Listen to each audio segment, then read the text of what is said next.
2026년 4월 5일 부활주일 주일 오전 온가족 예배입니다. 성경 말씀 마가복음 16장 14절에서 18절입니다. 그 후에 11 제자가 음식 먹을 때에 예수께서 그들에게 나타나사 그들의 믿음 없는 것과 마음이 완악한 것을 꾸짖으시니 이는 자기가 살아난 것을 본 자들의 말을 믿지 아니함일러라. 또 이르시되 너희는 온 천하에 다니며 만민에게 복음을 전파하라. 믿고 세례를 받는 사람은 구원을 얻을 것이요 믿지 않는 사람은 정죄를 받으리라. 믿는 자들에게는 이런 표적이 따르리니 곧 그들이 내 이름으로 귀신을 쫓아내며 새 방언을 말하며 뱀을 집어 올리며 무슨 독을 마실지라도 해를 받지 아니하며 병든 사람에게 손을 얹은즉 나으리라 하시더라. 아멘. 오늘은 부활주일에 부활하신 예수님이라는 말씀으로 성도님들과 말씀을 나누도록 하겠습니다. 성도님들, 세상에는 믿을 수 없는 이야기들이 있습니다.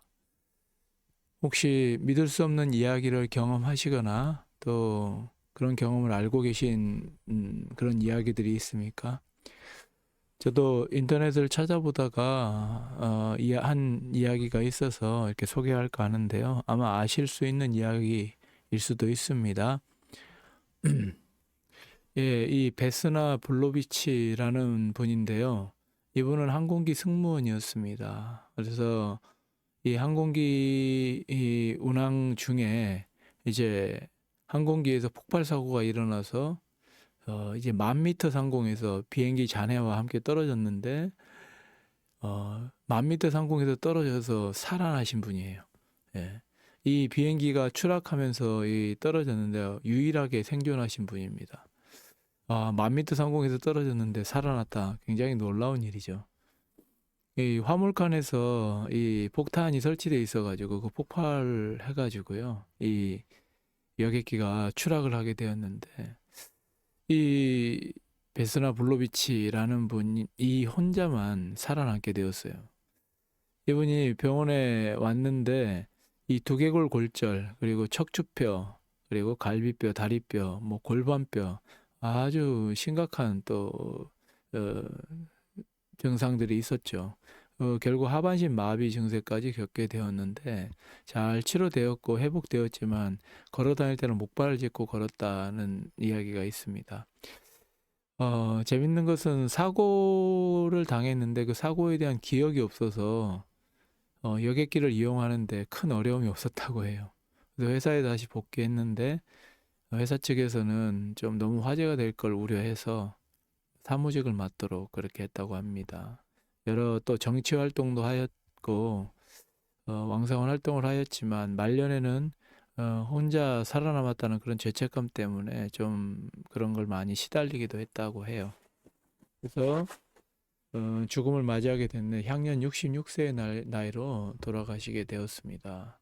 그러나 정말로 이분이 당한 것은 평생에 있을까 말까한 그런 어떤 전무후무한 일을 당하게 되었는데 참 놀랍고도 참 뭐 말로 설명이 안 되는 그런 이야기죠. 이처럼 일상에서도 놀랍고 참 이런 믿을 수 없는 그런 이야기들이 있습니다. 성경에는 이 믿을 수 없는 이야기가 참 많이 있는데요. 그 중에 가장 믿기 어려운 이야기가 부활하신 예수님에 관한 이야기입니다. 예수님이 부활하셨다라는 이야기죠. 마가복음 16장 6절에는 청년이 이르되 놀라지 말라 너희가 십자가에 못 박히신 나사렛 예수를 찾는구나. 그가 살아나셨고 여기 계시지 아니하니라. 보라 그를 두었던 곳이니라. 예. 이 막달라 마리아가 예수님이 돌아가신 지 3일 후에 이제 뭐 예수님께 어떤 의식을 행하려고 찾아간 것 같아요. 근데 이제 가면서 걱정이 무엇이었냐면 그 돌문으로 이제 막혀 있는 그 돌을 누가 굴려줄 수 있을까 이런 좀 고민을 하고 올라갔어요. 그런데 동굴에 가보니까 막상 이 돌문이 굴려져 있는 거죠. 옆에 이제 청년 같은 분이 계신데 그분이 바로 천사였죠. 천사에게 물었는데, 예수님이 어디 계시냐고 물었는데, 예수님이 너희가 십자가에 못 박히신 예수님 찾는구나. 네. 살아나셨고 또 여기 계시지 않다. 이렇게 말씀을 하셨다는 것입니다.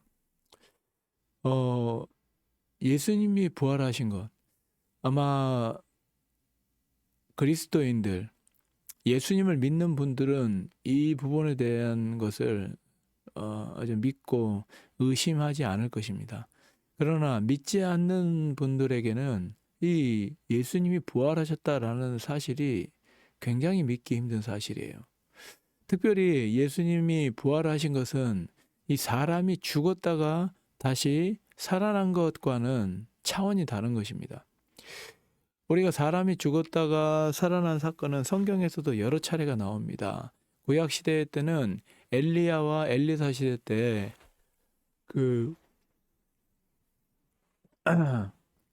엘리야 시대 때 엘리야 시대 때 이 사르밧 과부의 그 아들이 죽었을 때 그 아들을 살린 사건, 그리고 엘리야 시대 때는요, 수넴 여인이 아들을 낳게 되고 그 아들이 죽었는데 그 아들을 살린 사건이 기록이 되어 있죠. 신약 성경에도 예수님께서 나사로를 살린 것과 그리고 회당장의 딸을 살린 그 이야기가 기록이 되어 있어요. 그리고 예수님의 제자 중에서도 베드로가 다비다라는 도로가를 살린 그 사건이 있고요. 바울은 유두고라는 청년을 살린 사건이 기록이 되어 있죠. 이 사건들은 육체가 죽음으로 인해서 그 육체가 생명을 연장하는데 다시 육체를 살리는 그런 역할을 하는 것입니다. 그러니까 육체가 죽음으로 말미암아 그 육체를 다시 살리는, 결국은 그 육체가 다시 죽음으로 갈 수밖에 없는 그런 어떤 회복이라는 것이죠. 그런데 예수님은 이 육체와 또 몸이 완전한 몸, 이제 천사와 같이 혹은 하나님과 같은 그런 몸으로 바뀌었다는 거예요. 그러니까 천사나 하나님처럼 이제 그 뭐 영이나 혼과 같이 그런 떠도는 그런 게 아니라 육체가 있는 그 사람 같은데 이제 어디를 자유롭게 다닐 수 있는 그런 어떤 몸으로 완전히 변화되었다는 것입니다. 그래서 이 사실을 일반적인 사람들이 받아들이기는 굉장히 어렵습니다. 특별히 이성적인 사고를 원하는 요즘 시대에 예수님이 부활하셨다, 이 이야기를 믿는 것은 참 너무나 쉽지 않을 거예요. 그런데 여기서 한 가지 중요한 것은 믿음과 이성에 대한 어떤 부분들이죠. 이성과 믿음, 우리 성도님들은 이성과 믿음 사이에 어떤 인과관계가 존재한다고 생각하십니까? 저는 이렇게 생각해요. 이성 위에 믿음이 있다라고 생각을 합니다. 우리는 이성적인 판단은 굉장히 잘해요. 이건 이래서 이렇고, 체계적으로 이래서 저렇고 이렇게 해서 이성적인 판단은 잘 합니다만, 그게 믿음으로 이어지느냐에 따라서 우리가 행동을 할 수 있느냐 없느냐 이걸 결정할 수가 있어요. 바로 믿음은 우리를 행동하게 만드는 것이죠. 이성적 판단을 아무리 잘한다고 해서 그것은 행동을 할 수 있을 만큼의 역량을 가지지를 못해요. 가령 제가 어느 약속이 있는데 어디에 어떤 세미나가 있어요. 그런데 이 세미나에 가서 내가 뭔가를 얻을 수 있겠다 또는 얻을 수 없겠다, 이런 여러 가지 판단을 할 수 있을 거예요. 그거는 그 판단으로 끝나게 됩니다. 그런데 내가 어떤 한 가지 작은 것 하나라도 내가 이것 때문에 거기를 가야 되겠구나, 그런 믿음과 확신이 생기면 가게 된다는 거죠. 그것이 아무리 나약하고 연약한 조직일지라도 그 마음이 움직이면은 그렇게 된다는 것이죠. 그래서 믿음은 그 마음을 움직이게 하는 요소인 것입니다. 그래서 요즘에 우리 현대인들은 참 이게 어떤 고질병인데요. 이성적인 판단을 굉장히 잘하고 자기 주장과 자기 확신을 많이 가지고 있어요. 그렇기 때문에 거기에 의한 맹점이 무엇이냐? 바로 이런 어, 아주 믿기 힘든 그런 사실들을 믿을 수가 없는 그런 어떤 오류를 범할 수 있다는 것이죠. 예수님을 믿고 부활하신 예수님을 믿느냐 안 믿느냐, 이 차이는 우리 그리스도인들에게서도 굉장히 중요한데, 이 그리스도인들도 믿음의 단계가 어디까지 가느냐인 것입니다. 내가 죽고 예수님이 죽어서 나의 죄를 용서해 주셨다. 그 어느 정도 그 죽음에 대해서는 좀 받아들일 수 있을 것 같아요. 그런데 다시 부활하셨다. 예. 그거 참 믿기가 어려울 수도 있습니다. 그런데요, 이렇게 생각해 보시면 됩니다. 예수님께서 이 모든 죄를 지시고 십자가에 달려 돌아가셨어요. 그러면 그 돌아가신 그대로 부활하지 않으셨다면, 그러면 사망 아래에 갇혀 있게 되는 것이죠. 성경에 죄의 삭은 사망이라고 되어 있는데, 그 사망 아래 갇혀 있으면 예수님이 무슨 의미가 있을까요? 온 인류를 구원하시고 사람들의 죄를 깨끗하게 하신 그 죄의 희생 제물로 돌아가신 예수님, 거기까지는 이야기가 될지 몰라요. 근데 사망에서 다시 회복되지 못했다. 사망 아래 갇혀버렸다. 그럼 우리가 예수님을 쉽게 믿을 수 없겠죠. 죄의 삭은 사망이지만 죄 없으신 예수님은 사망과 음부의 권세를 깨고 다시 부활하셨다라는 것이죠. 이 부활하신 예수님까지 가야만 완전한 믿음을 우리가 성취할 수가 있는 것입니다. 그래서 이것은 이성의 문제가 아니라 믿음의 문제인 것이죠. 성경에서는 믿음은 들음에서 난다고 합니다. 또 이 믿음이라는 것은 내가 믿고 싶다고 해도 믿어지는 게 아니라 하나님께서 그 믿음을 주신다고 해요. 그래서 우리가 믿어서 교회를 오는 것이 아니라, 교회를, 그래, 친구의 이야기를 듣고 그래 교회 한번 가보자, 그렇게 했을 때 교회에 오게 되면 이 말씀을 들으면서 믿음이 생긴다는 거죠. 오늘날 사람들이 교회를 많이 떠나시는 분들이 계셔요. 그리고 하나님의 말씀을 잘 듣고 싶어 하지 않아요. 그게 오늘날 사람들의 가장 큰 맹점인데, 그러다 보니까 생활이 굉장히 피폐해지고 황폐해지게 돼 있어요. 세상을 살아가는 어떤 의미를 발견하지 못한 채 그렇게 살아가는 사람들이 많죠. 그래서 저는 이렇게 좀 이야기를 드리고 싶습니다. 그래도 속을 때 속더라도 좀 믿어보는 것이 중요하다. 내 생각과 내 마음을 잠시 접어두고 상대의 말을 듣고 그대로 좀 해보는 것. 그런 사람이 복을 받아요. 내 생각과 내 마음대로 고집부리고 주장하면 아무것도 얻을 수 없다는 것이죠. 저는 이 경험을 참 많이 했는데요. 참 그러다 보니까 저도 나이가 들어서 늦게 신학을 한 것 같아요. 제가 신학을 하면서도 학교에서 참 어려움을 겪었던 건, 저는 성경을 그래도 꽤 읽고 이렇게 신대원을 가게 되었습니다. 근데 1학년 때 내가 접한 교수님들은 성경을 별로 안 읽는 것 같아요. 그래서 굉장히 무시했죠. 교수님들이 하는 이야기마다 굉장히 날카롭게 질문하고 좀 토를 달고, 좀 저 교수님은 성경도 정말 모르는 것 같다, 뭐 이런 어떤 생각까지 가게 됐는데, 그랬더니 제가 1년이 지나고 나니까 저한테 아무것도 남는 게 없는 거죠. 저도 제가 성경을 안다는 그런 우월감에 빠져가지고 내 생각과 내 마음을 주장하는, 사실 제가 신대원에 갔으면 그분들에게 배워야 하는데 오히려 그분들을 싫다고 하는 그런 어떤 사람이 되어 있었던 것입니다. 2학년 때부터는 마음을 완전히 바꿔서 교수님께서 하라 하는 대로 해보자. 그렇게 했더니 회복이 되는 거예요. 그리고 3학년 때는 제가 교수님들을 찾아다니면서 교수님, 제가 너무 무례하게 굴었던 것 용서해 주십시오.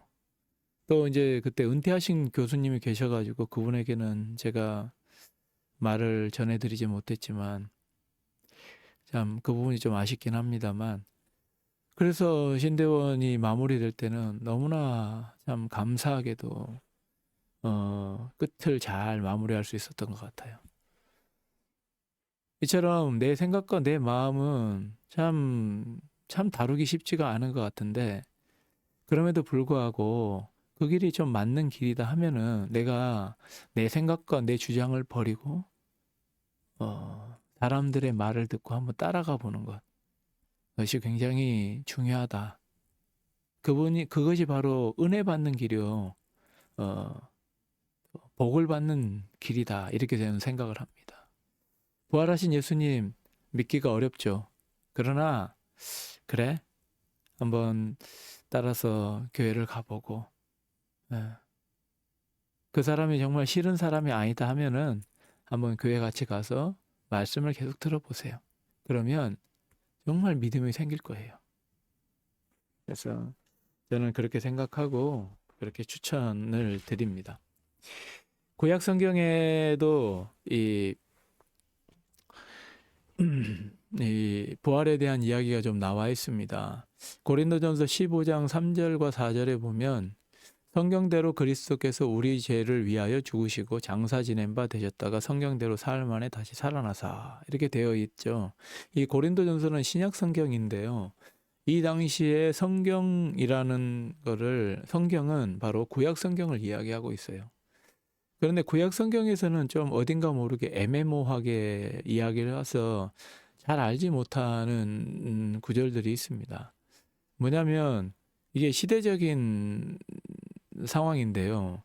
지금 우리는 예수님께서 부활하시고 이제 하늘로 올라가신 그 사건까지 겪고 난 이후에 우리가 이 구약 성경을 바라보게 되잖아요. 그러니까 이 구절이 부활의 예수님을 말씀하시는 것이구나, 이렇게 좀 알 수가 있다는 것이죠. 만약에 그 당시 같으면 이게 도대체 무슨 말인지 전혀 알 수 없는 그런 말씀인 것이죠. 한 두 군데 정도를 소개할까 하는데요. 시편 16편 10절에 보면 이는 주께서 내 영혼을 소홀히 버리지 아니하시며 주의 거룩한 자를 멸망시키지 않으실 것임이니이다. 예, 이 다윗의 시편입니다. 다윗이 하나님을 의지하는 데 있어서 하나님께서 내 영혼을 수월, 그 음부, 내가 죽어도 그 음부에 버리지 않을 것이고 주의 거룩한 자를 멸망시키지 않으실 것입니다. 예, 마찬가지로 수월이나 음부에 있으면은 그냥 사망 아래 갇혀 있는 것이죠. 이렇게 하지 않으실 것임을 내가 분명히 안다는 거죠. 그럼 그 사망과 음부의 권세를 깨고 나온다는 것이죠. 이래서 그런 어떤 예언들이 있고요. 그 다음에 이사야 53장에 보면, 이사야 53장은 예수님이 고난당하시고 죽으시는 그 장면이 이 53장에 기록이 되어 있습니다. 굉장히 중요한 장이죠. 거기 10절에 보면 여호와께서 그에게 상함을 받게 하시기를 원하사 질고를 당하게 하셨은즉 그의 영혼을 속건 제물로 드리기에 이르면 그가 씨를 보게 되며 그의 날은 길 것이요 또 그의 손으로 여호와께서 기뻐하시는 뜻을 성취하리로다, 이렇게 기록을 하고 있습니다.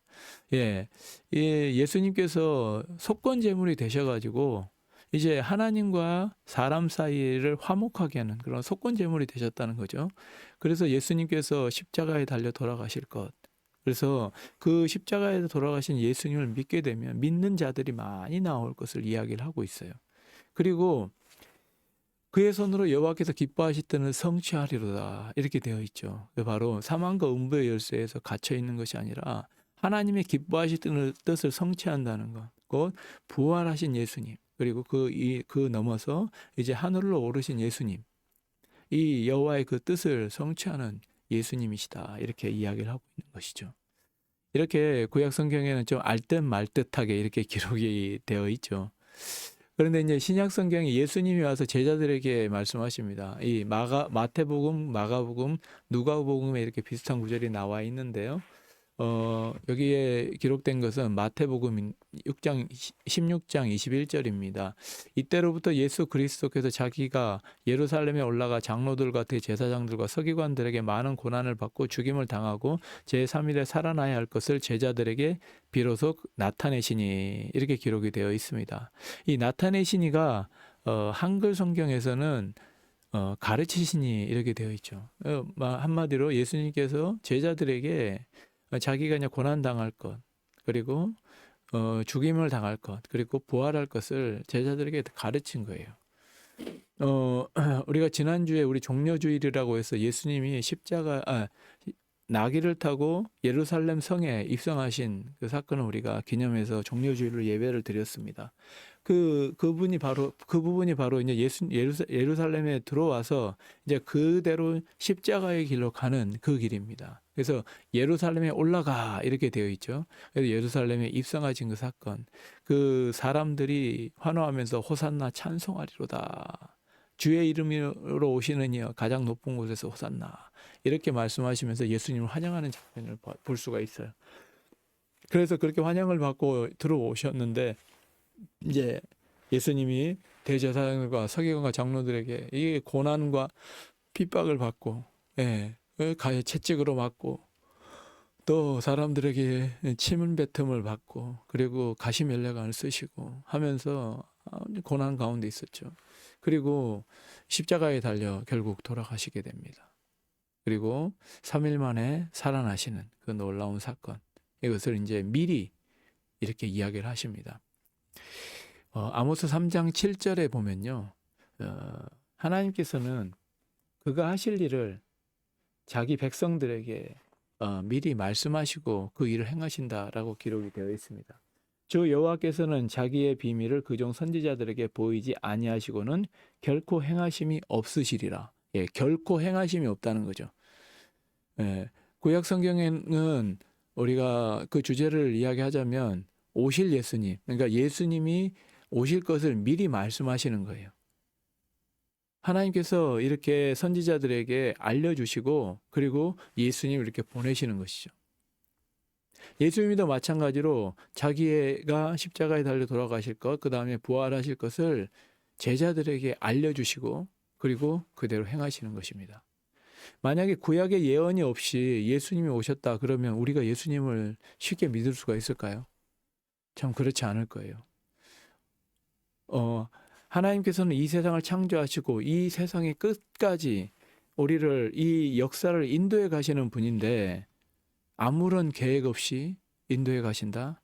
그 참 상상하기는 어렵습니다. 그래서 하나님께서 이거는 하나님께서 너무나 당연하게 이야기를 하시죠. 나는 내 종 선지자들에게 하나님께서 하실 일을 다 보이시고 그 다음에 그리고 나서 나는 행한다. 미리 말씀하시고 행하셔야 정말 그 말씀하신 대로 오셨구나, 이렇게 되는 것이죠. 예수님도 마찬가지로 이렇게 제자들에게 말을 합니다. 이때 베드로가, 참 신앙 고백을 멋지게 한 그 베드로가, 주는 그리스도시요 살아계신 하나님의 아들이시다, 이렇게 한 베드로가 예수님이 이렇게 자기가 미래에 있을 일을 이야기하니까 주여 그리하지 마십시오 하면서 예수님을 막 혼냅니다. 그래서 예수님이 그러죠. 사탄아, 내 뒤로 물러가라. 너는 나를 넘어지게 하는 자다. 그렇게 이야기를 하죠. 이 베드로가 뭐냐면 나중에 3일 만에 살아나시는 거는 둘째 문제고, 죽는다는 이야기를 들으니까요. 사실 이들이 믿고 따르는 태양과 같은 존재가 예수님인데 예수님이 돌아가신다? 있을 수 없는 일이죠. 그래서 이 베드로는 완전히 시리에 빠져가지고 참 그런 상황까지 가게 되는데, 이 예수님께서 이렇게 말씀하시는 것, 그거는 이 제자들이 잘 새겨듣고 그런 일이 있구나, 이렇게 하면 될 일인데 제자들이 자기 욕심에 이제 예수님께 따르는 무리도 많고 군중도 많고 하다 보니까 뭔가 이스라엘의 왕이 될 것 같고 세상을 통치할 것 같고 이런 어떤 착각 속에 빠져가는 거죠. 그게 아니라 이 그 예수님의 나라는 이 세상이 말하는 그런 나라가 아닌 것임을 너무나 잘 알고 있지 않습니까? 근데 베드로는 그렇게 착각하는 거예요. 이 세상에서 정말 뭔가 권세를 누릴까? 뭔가 해볼까? 그러니까 예수님이 돌아가시면 아무것도 안 되잖아요. 그래서 그렇게 말을 했는데 예수님은 정확하게 다시 한번 일러주십니다. 제3일에 살아날 것이다. 그렇게 말씀을 하시는 장면입니다. 그리고 그 일을 이루어 가시는 것입니다. 실제로 이 제자들은 예수님의 부활에 대해서 좀처럼 믿기가 어려웠어요. 너무 믿기가 어려웠죠. 마가복음 16장 14절에 이렇게 기록하고 있습니다. 오늘 말씀이죠. 그 후에 11 제자가 음식 먹을 때 예수께서 그들에게 나타나사 그들의 믿음 없는 것과 마음이 완악한 것을 꾸짖으시니 이는 자기가 살아난 것을 본 자들의 말을 믿지 아니함일러라. 예. 그러니까 제자들이 예수님의 이 말씀을 전혀 귀담아 듣지 않고 믿지 않았어요. 그러니까 예수님이 십자가에 달려 돌아가시고 나니까 이 베드로와 그 다른 사람들이 각기 완전히 시리에 빠져가지고 자기 일하러 가잖아요. 나는 물고기 잡으러 간다 하고 다 가버리잖아요. 아, 예수님이 참 제자들 그 3년 동안 따라다녔는데 완전히 허무하게 돼버렸죠. 예수님 돌아가시니까. 그래서 예수님이 부활하시고 나서 다시 나타나십니다. 그때까지도 예수님을 믿지 않았다는 거죠. 그 근거를 앞에서 찾아볼 텐데 16장 10절에 보면 이렇게 기록하고 있습니다. 그들은 예수께서 살아나셨다는 것과 마리아에게 보이셨다는 것을 듣고도 믿지 아니하니라. 예, 그 말을 들었는데도 다른 성경에 보니까 의아해하더라 이렇게 돼 있어요. 예, 의아해하더라. 그러니까 믿을 수 없는 사실이라는 거죠. 예수님 이렇게 말씀하셨음에도 불구하고 제자들에게 미리 말씀하셨음에도 불구하고 완전히 의아해하는 거예요. 예. 기이하게 여기고 의아해한다는 게 그게 믿는다는 게 아니고요. 믿음이 없다라는 것이죠. 그리고 이제 두 사람에게 나타나는 그 사건이 있었는데 그 사건에서도 이 제자들이 믿지 않아요. 12절과 13절에 보면 그 후에 그들 중 두 사람이 걸어서 시골로 갈 때 예수께서 다른 모양으로 그들에게 나타나시니 두 사람이 가서 남은 제자들에게 알렸을 때, 그러니까 제자 중에 어떤 두 사람이었죠, 그렇죠? 그 사람에게 그 남은 제자들에게 말했는데 역시 믿지 않았다는 거예요. 예. 그래서 그 중에 그 실제로 경험한 사람들은 예수님 부활하셨구나라는 것을 믿었겠죠. 근데 다른 제자들 역시 믿지 않았다는 거예요. 그래서 이렇게 참 답답한 일이 있는 거예요. 근데 왜 예수님은 이 제자들이 믿기를 원하셨을까요?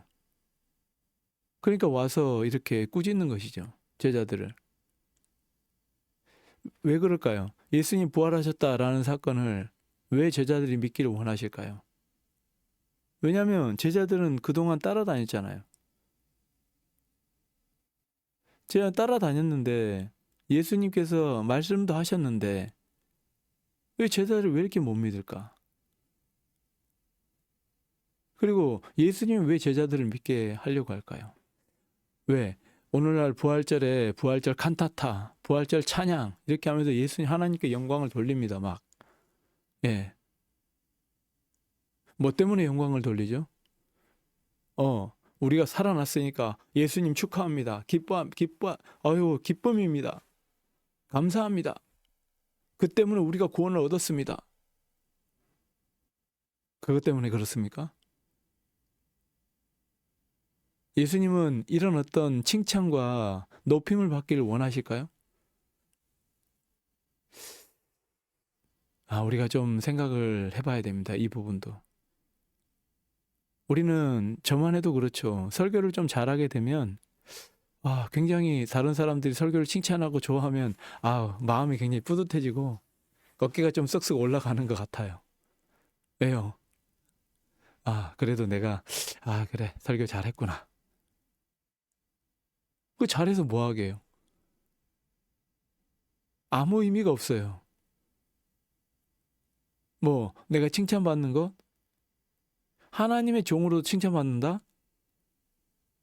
좀 이거는 더 고려를 해봐야 될 것입니다. 나에게 따르는 무리가 많다? 그거 더 위험한 것이죠. 하나님 말씀을 듣고 하나님 말씀을 따라가야 되는데 목사의 말을 듣고 목사를 따라간다? 더 위험한 것이죠. 우리는 이렇게 생각하셔야 됩니다. 하나님은요, 우리에게 칭찬받고 높임받기를 원하시는 게 아니에요. 하나님은 성경에도 기록되어 있지만 자기 스스로도 얼마든지 높임받을 수 있다라고 말씀을 하십니다. 이미 이전에 하나님은 하나님이시고요. 그리고 예수님 하나님 아들이세요. 하나님께서 하시는 그 일을 그 아들이 똑같이 하시는 거예요. 하나님은 태초에 천지를 창조하셨고요. 그리고 모든 창조된 위에 사람을 만드셔서 이 세상을 다스려 나가도록 하셨어요. 그리고 이 세상의 역사를 완전히 주관하시는 분이 바로 하나님 아니십니까? 그러니까 하나님은 일하시는 분이에요. 네. 그래서 하나님 말씀을 듣고 바로 움직이시는 분을 되게 좋아하죠. 아브라함이 그렇게 했잖아요. 아브라함이 본토 친척 아비 집을 떠나서 내가 내게 지시한다고 가라 했더니 어디로 가는지도 모르지만 짐을 싸서 가요. 하나님은 그런 분을 좋아하신다는 거예요. 아, 내 말을 그냥 고지고대로 듣고 행하는구나. 하나님의 아들 하나님 예수님 오셨잖아요. 예수님도 시험하잖아요. 왜 시험해요? 내 말을 따를 준비가 되었는지. 자기 아들도 시험한다니까요. 뭐 이 성령에게 이끌려서 마귀에게 시험을 받으러 가요. 하나님과 성령 하나님께서 합동으로 예수님을 시험하는 거죠. 그 예수님이 그 시험에 통과하시잖아요. 자기 아들도 시험해서 그렇게 합니다. 그래서 이 예수님도 무엇을 하느냐? 이 땅에 오셔서 하나님의 일을 감당해요. 그러면서 하나님이 나를 보내셨다. 나는 하나님의 일을 하기 위해서 이 땅에 왔다. 그리고 성경 말씀대로 그 일을 계속해서 이루어 나가셔요. 그리고 나서 마지막에 어떻게 합니까? 나는 이제 다 이루었다. 다 이루었다 하고 숨을 거두시는 것을 우리가 볼 수가 있습니다. 다 이루었다. 네, 예수님께서는 이 땅에서 하나님께서 성경에 기록하신 대로 그 모든 일을 다 감당하시고 돌아가셨다는 것입니다. 이게 예수님의 사명이죠. 이게 우리가 이 하나님의 말씀 어렵게 생각할 필요가 없습니다. 하나님께서도 일하시는 하나님. 그렇기 때문에 그 아들 예수님도 일하시는 하나님이에요. 일하시는 하나님의 아들 하나님. 그러면 이 제자들에게 이 자기가 살아났다는 사실을 왜 믿게 하려고 할까요? 왜냐하면 제자들이 해야 될 일이 있기 때문에 그런 거예요. 높임받고 예수님 축하합니다. 찬양합니다. 온전히 하나님께 영광 돌립니다. 여기서 끝나는 게 아니라 오늘날 교회가 여기서 다 끝나죠. 이렇게 되면 안 돼요. 부활절이 왜 있는데요? 이거 찬양하기 위해서? 하나님 위해서 그거 찬양 받고 기분 좋다. 아이고 그래 너네들이 나의 노고를 아는구나. 그러실 것 같아요.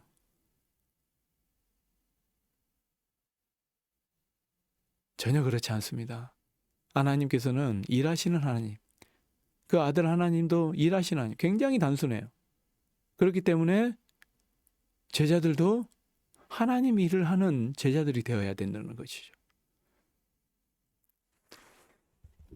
그래서 제자들이 이렇게 꾸짖고요. 제자들을 꾸짖고 나서 제자들에게 마지막 사명을 전합니다. 또 이르시되 너희는 온 천하에 다니며 만민에게 복음을 전파하라. 예. 이게 바로 하나님께서 원하시는 거예요. 내가 예수님을 알고 하나님을 알고 예수님을 알고 예수님이 십자가에 달려 돌아가신 것 그리고 예수님이 부활하신 사건을 안다 그러면 그 아는 증인이 됐잖아요. 증인은 그 증거할 수 있는 책임이 있는 거죠. 그래서 만민에게 복음을 전하는 것. 이것이 바로 예수님께서 이 제자들에게 당부하시는 거예요. 나를 칭송해라, 나를 찬양해라, 이렇게 이게 아니라 복음을 전하는 거예요. 나를 안다면 복음을 전해야 된다. 왜요? 오고 오는 세대에 그 복음으로 말미암아 하나님께 돌아오는 사람들이 많아지도록. 그게 바로 하나님과 예수님의 목적이 되는 것이죠. 이 땅에 하나님을 알고 예수님을 아는 자들, 그런 자들이 많아지도록 하기 위한 그 하나님의 계획인 것이죠. 내가 단순히 칭찬을 받고 칭송을 받고 그거는 하나님의 일이 아닌 것입니다. 우리가 달란트 비유나 이 문화의 비유, 누가복음에는 문화 비유로 나와 있죠.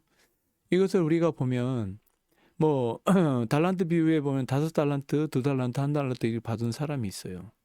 그러면 그 5달란트를 열심히 해가지고 5달란트 남기죠.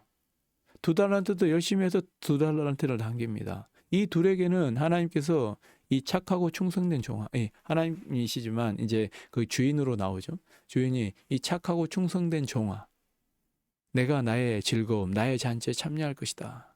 이렇게 이야기를 합니다. 그런데 반대로 땅에 묻어두었던 그 사람에게는 어떻게 합니까? 이 악하고 게으른 종아, 차라리 내 돈을 은행에 맡겨놨으면 내가 이자로도 받을 거 아니야. 너는 밖에 쫓겨나서 일을 갈 것이다. 뭐 그런 어떤 이야기를 하시네. 이 악하고 게으른 종. 하나님께서는요, 우리에게 주신 사명이 있어요. 바로 복음 전파의 사명. 그래서 여러 가지 달란트를 우리에게 주셨어요. 근데 그 달란트를 잘 활용해가지고 5달란트를 남기는 사람이 있는가 반면에 2달란트를 남기는 사람이 있는가 하는 반면에 그냥 묻어두고 썩혀두는 사람들이 많아요. 오늘날 교회는 좀 이 말을 명심해서 들어야 할 것입니다. 묵혀두고 썩혀두는 사람이 너무 많은 것 같아요. 자기 일에 창념하는 거죠. 네. 하나님 일을 하지 않고 자기 일에 빠져서 그냥 이 세상 사람들과 같이 동일하게 살아가는 거예요.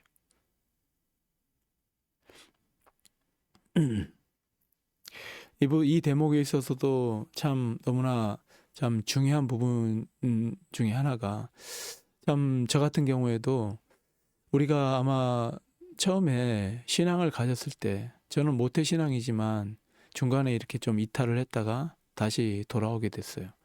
그때 참 하나님 앞에서 기도하면서 얼마나 울었는지 몰라요.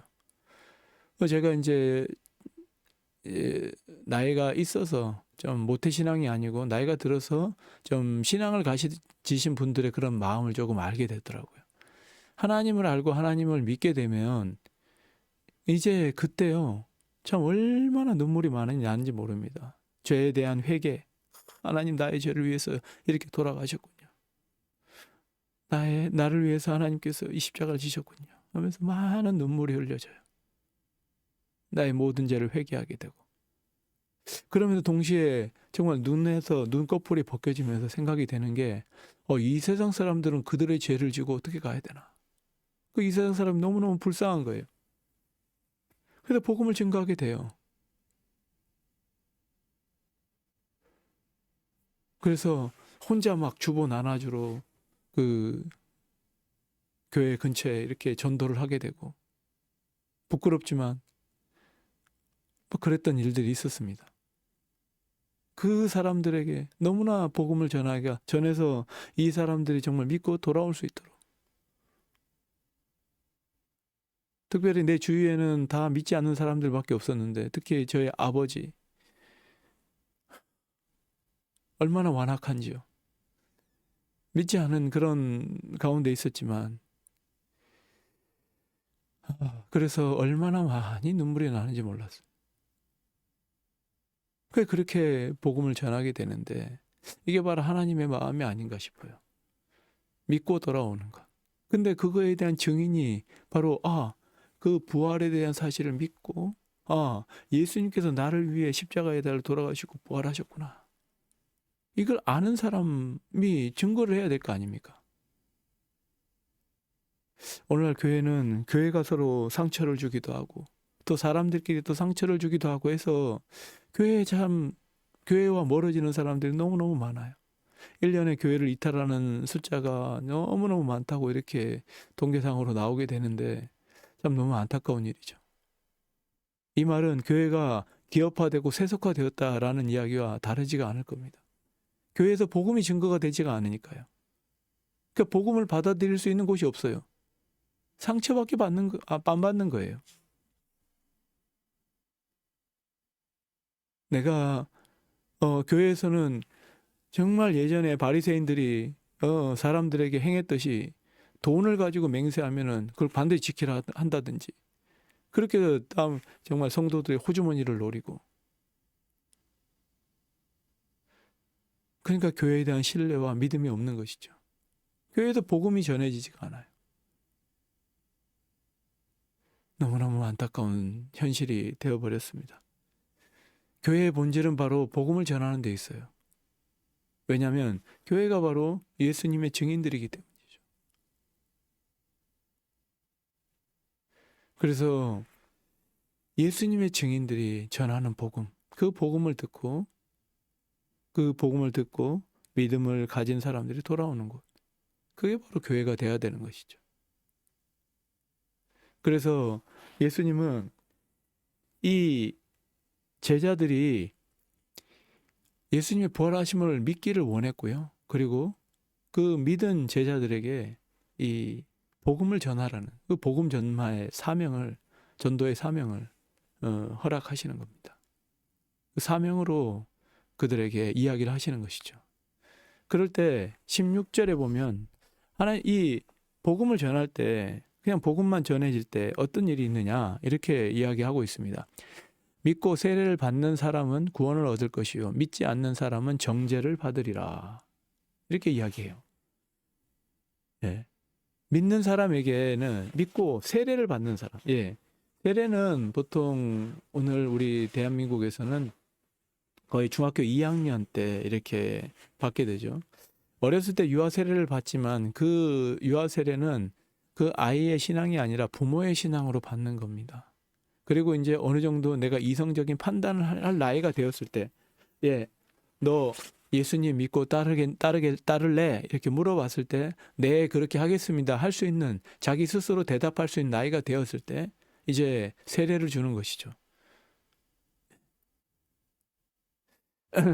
복음이 먼저가 아니라 이 하나님을 믿고 따르는 것이 먼저라는 것이죠.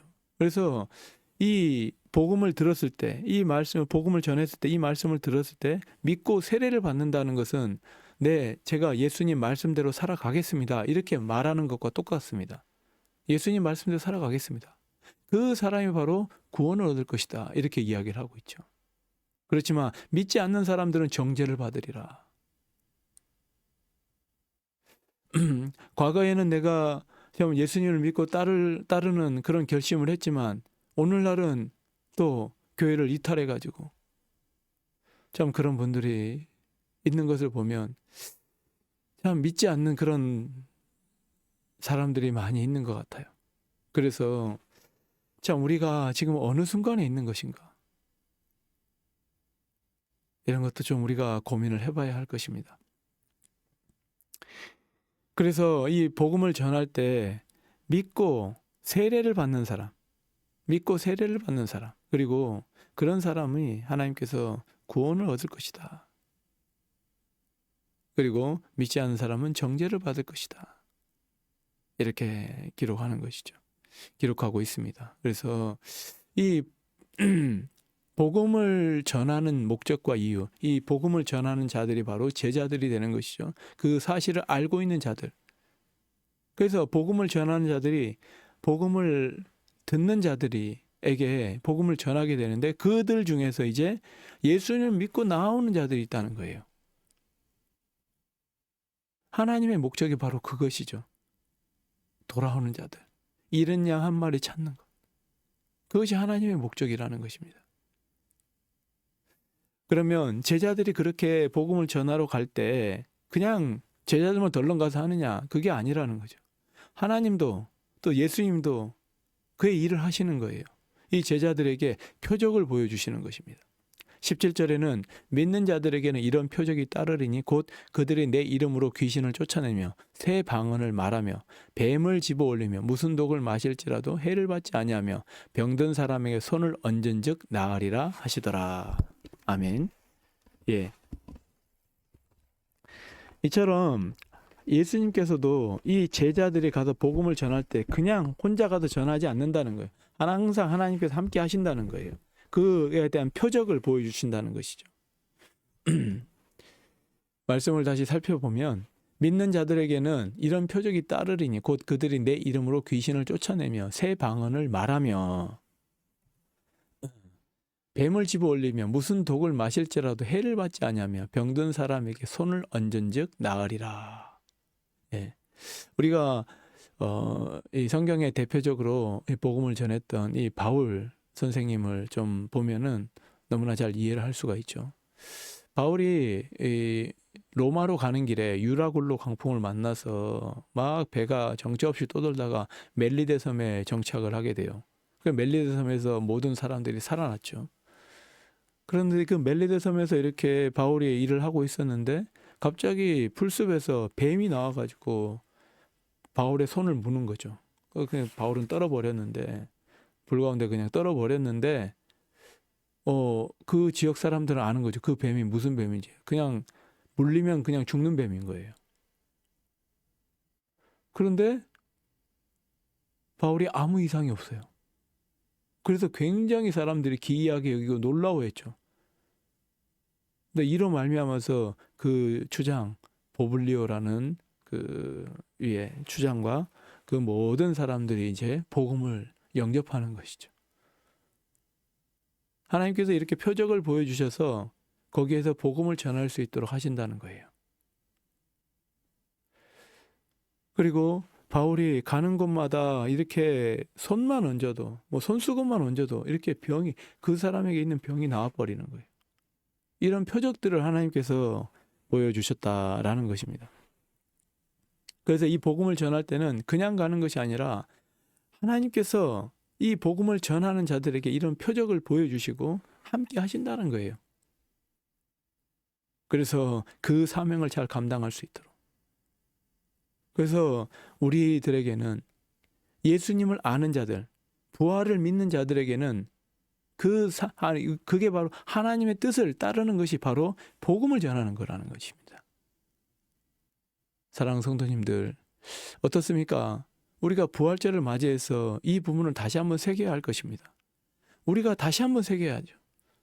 이제까지 좀 잘못 생각하고 있었던 거 있었습니까? 그러면 바꾸십시오. 하나님을 기쁘게 하기 위해서는 하나님을 찬양하고 드높이고 예배하고 이것도 굉장히 중요합니다만 그걸 통해서 우리가 복음을 듣는 것이죠. 그리고 우리가 복음을 전하러 가야 돼요. 한 주간의 삶이 복음을 전하는 삶이 되어야 해요. 싫든 좋든 바울은 이렇게 이야기하고 있죠. 내가 복음을 전하는 것이 부득불 할 일이다. 반드시 내가 해야 될 일이라는 거예요. 만약에 그 일을 하지 않으면 나에게 화가 있을 것이다. 이렇게 말할 정도로 바울은 우리가 받은 이 사명이 바로 복음이라는 것을 너무나 분명하게 보여주는 것이죠. 하나님께서는 우리에게 구원을 허락하셨습니다. 그럼 구원받은 백성이 이 땅에서 해야 될 일이 바로 복음을 전하는 일이에요. 그래서 복음 전하는 그 사명을 우리 성도님들도 잊어버리지 않기를 바라요. 그리고 이제 예수님은 이제 하늘로 올라가십니다. 이제 모든 사람들이 보는 앞에서 이제 하늘로 이제 올라가십니다. 자, 이 부분에 대해서 좀 더 우리가 생각해 볼 게 있는데요. 우리가 이 예수님이 이제 하늘로 올라가시면서 제자들이 이제 예수님이 없는 삶이 되었잖아요. 그런데 과거에 예수님 십자가에 달려 돌아가시면서 없었을 때 예수님이 이제 계시지 않구나. 그렇게 절망에 빠져 있을 때 제자들 어떻게 했습니까? 다 자기 일 하러 갔어요. 예수님을 그렇게 따랐는데 예수님한테 상처받은 거죠. 돌아가셨으니까. 그래서 그 마음 붙잡지 못하고 다 자기 할 일 하러 가요. 물고기 잡으러 가고. 예수님 부활하셔서 그들 만나러 가잖아요.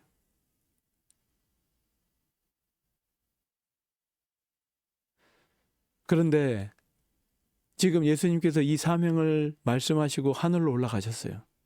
그 다음에 제자들이 어떻게 했을까요? 네, 바로 제자들이 나가 두루 전파할세 주께서 함께 역사하사, 주께서 함께 역사하셨다는 거예요. 그 따르는 표적으로 말씀을 확실히 증언하시니라. 네. 아까는 좀 전에 예수님이 돌아가셨을 때와는 상황이 완전히 다르죠. 예수님이 돌아가셨을 때는 십자가로 말미암아서 돌아가셨을 때는 이제 그 시리에 빠져서 자기 일 하러 갔지만 이제 복음 전도의 사명을 듣고 나서 이제 같은 상황으로 예수님이 이제 하늘로 올려지신 이후에는 그들이 바로 복음을 전하러 간 것을 우리가 볼 수가 있습니다. 사랑하는 성도님들, 우리는 하나님의 또 예수님의 증인들입니다. 증인들은 증인된 삶을 살아야 합니다. 그 삶이 무엇이냐? 바로 복음을 전하는 삶. 그 사실을 아는 사람이 전해야 되겠죠. 모르는 사람이 어떻게 전하겠습니까? 그래서 우리가 예수님을 믿으면 바로 사명이 생기는 것이 바로 이 복음 전하는 삶이에요. 부활절을 맞이해서 우리가 하나님을 오늘 마음껏 찬양합시다. 그리고 우리의 본분을 잊어버리지 맙시다. 우리는 복음을 전하는 삶을 살아가야 합니다. 그것이 바로 하나님이 기뻐하시는 것이요, 예수님이 즐거워하시는 것입니다. 그 복음을 전하는 데 있어서 제자들에게도 어떻게 합니까? 주께서 함께 역사하사. 하나님께서 함께 역사하시는 거예요. 예수님께서 함께 하셔요. 그 복음 전할 때. 그래서 그 말씀을 확실하게 증언할 수 있도록, 확실하게 증거가 될 수 있도록 역사하시는 거예요. 부끄럽지만 저에게도 참 그 복음을 전할 때, 또 이 교회를 이끌어갈 때 우리 교회가 참 아직까지 개척 교회로 이렇게 되어 있습니다. 그럴 때 하나님께서 참 얼마나 많은 사랑을 부어주시는지요. 네. 늘 우리가 부족하고 참 없을 때 하나님 앞에 하나님 기도하게 됩니다. 하나님 채워주옵소서. 하나님 돌아봐 주시옵소서. 정말 하나님께서는 한 번도 거절하지 않으시고 그대로 또 응답해 주세요. 네. 놀라운 일들이 많이 있었습니다. 그 이야기를 지금 다 할 수는 없고요. 그처럼 하나님께서 그 표적을 보여주시고 그 말씀하신 것을 증언할 수 있도록 우리들과 함께 하신다는 거예요. 우리 같이 한번 해볼까요? 십자가의 복음, 부활의 신앙. 십자가로 말미암아서 우리를 죄에서 구원하신 놀라운 사건. 부활하심으로 말미암아 우리를 하나님과 같이, 또 예수님과 같이 부활로 나올 수 있는 그런 사람으로. 그래서 십자가의 복음과 부활의 신앙으로 참 우리가 살아가야 한다는 것이죠.